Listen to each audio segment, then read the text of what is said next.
Hello friends! Welcome to my channel. This is Lizelle from my low carb recipes journey. So sa mga kababayan ko, hello, kamusta kayo? So welcome kayo sa channel ko. Kung bago pa lang kayo, don't forget to subscribe and click the bell button para updated kayo lagi sa vlog ko.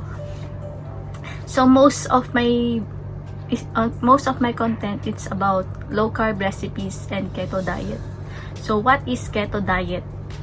Keto diet is you need to lessen the carb intake and high fat intake.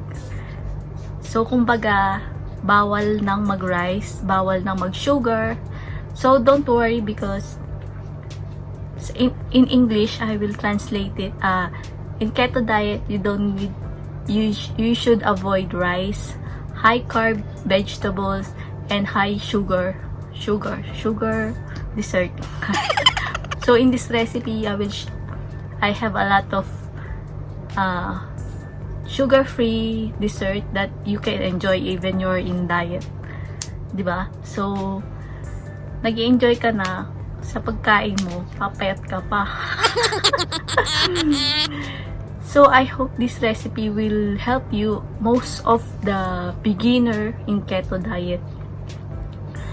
So keto diet, you need to lessen your carb intake up to 20 to 50 grams net carb and moderate in protein and high in fat.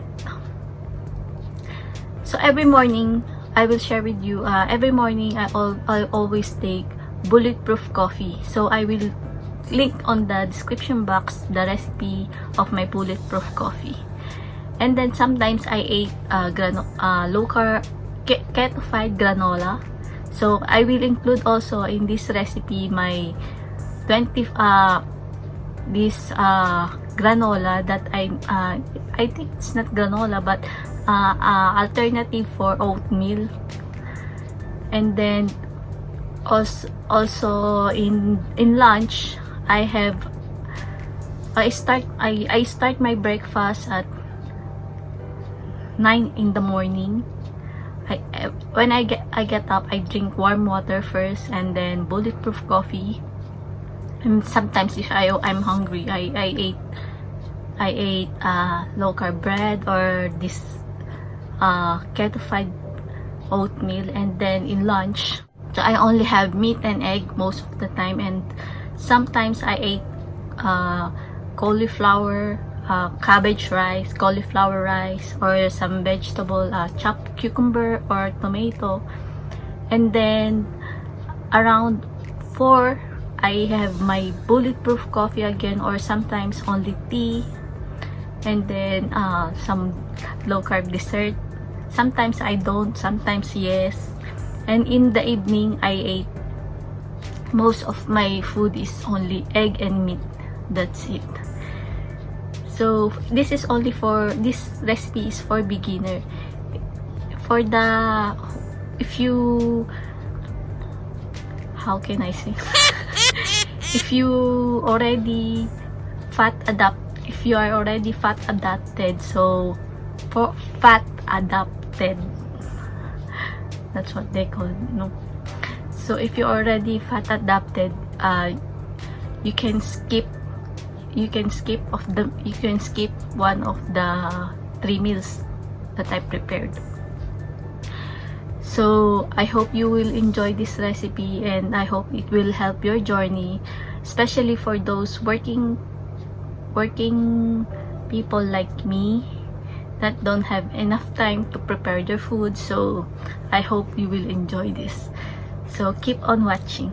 Bye bye. Thank you.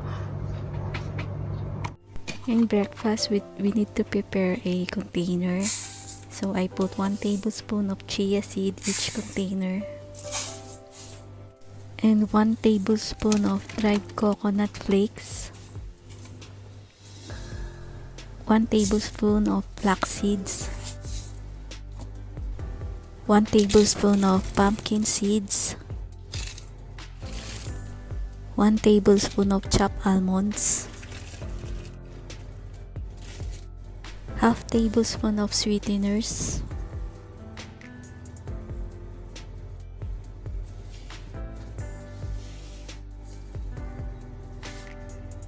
And that's it, our low carb oatmeal.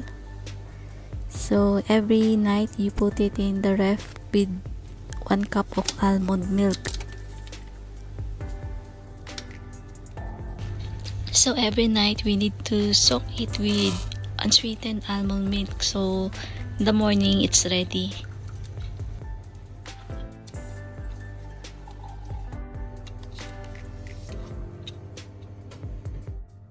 So at lunch, I prepare 1 kilo of chicken legs. You just cut it into 3 pieces.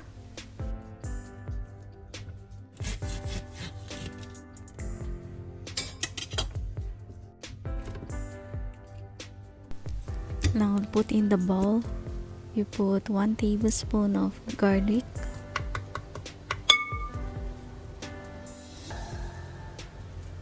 salt and pepper, and then some bay leaf,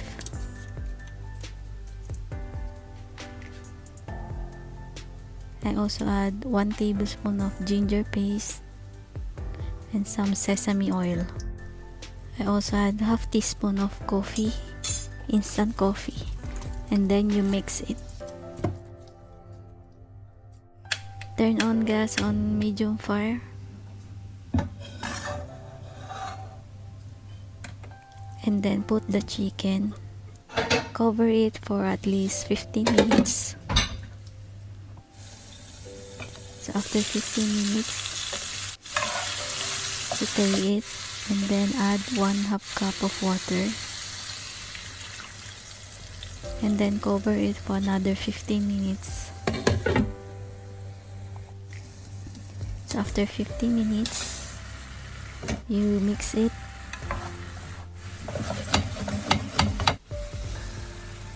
Then cover another 5 minutes.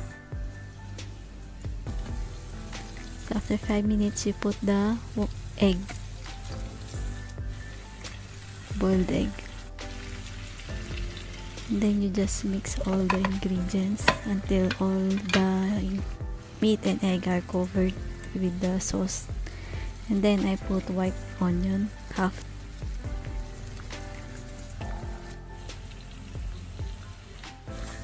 And that's it. You just mix it so it will be, the sauce will be covered all the meat and the egg.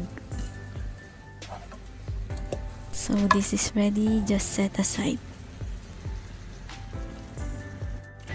For our side dish, I cut half of the cabbage and using a shredded how you call these things, you just shredded it so it will be like easy to eat and easy to cook, like this. Then let's add salt on this so the water will reduce from the cabbage. And then we need to like mash it so all of the water will be removed. And then put on the pan. Squeeze the water from the cabbage. That's it. If you have a cloth, it's good also. And you just put in the stove with olive oil. And you just cook it for about 5 to 10 minutes and it's ready. So you just add some salt and pepper and just you mix it, and this is ready already because cabbage rice is ready. Even you can eat it even it raw. So this is optional. I like spicy, so I put some chili garlic oil. I have this recipe in my channel, so I will link in the description box. So I use this microwavable container, so if we need it every day, you just reheat it in the microwave. So I prepare 5 container. So put the chicken, you just divide it into 5.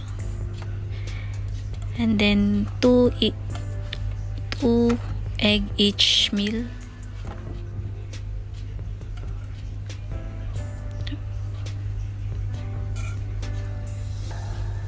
And then add your cabbage rice. You can also use a cauliflower or broccoli on this recipe, or the shirataki. Shirataki rice is 0 carb and 0 calories, so it's better. So this is for budget friendly. I think cabbage is so cheap, so it's good for those who are no budget. This meal is for lunch, so enjoy. Let's prepare our dinner. So half onion and 1 tomato and 1 whole of red bell pepper. So you just slice the tomato and the onion into small pieces.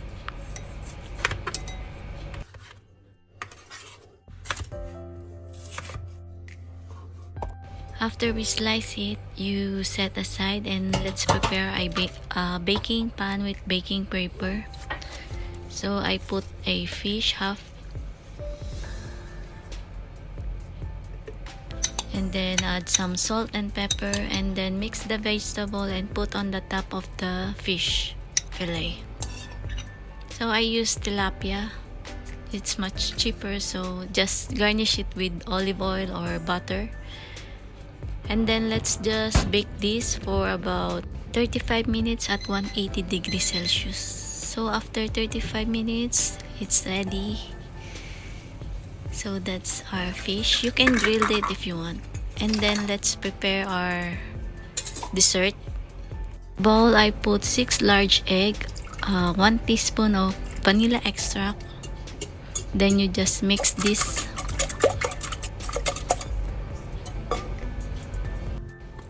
And half cup of almond butter. You can use peanut butter. And then 1/4 cup of sugar substitute. Half tablespoon of baking powder. And you just mix all the ingredients. I also add 1 teaspoon of cinnamon powder. And you just mix everything. This recipe I love to steam, so I put a cupcake molder and put 50 ml each molder. So you can bake also this for about 15 minutes. Just add water on the bottom, so it's like a steamer.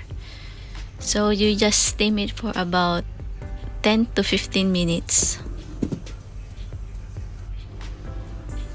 So after 15 minutes, it's ready. This is so fluffy and so delicious. I love it. So let's also, I prepared this for microwavable container. Put 1 each fish.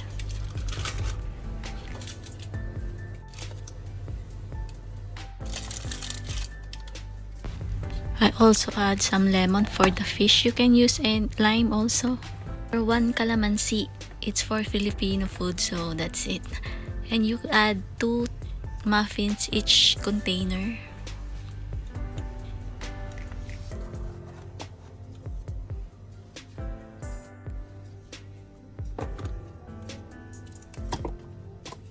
So this is the 3rd meal.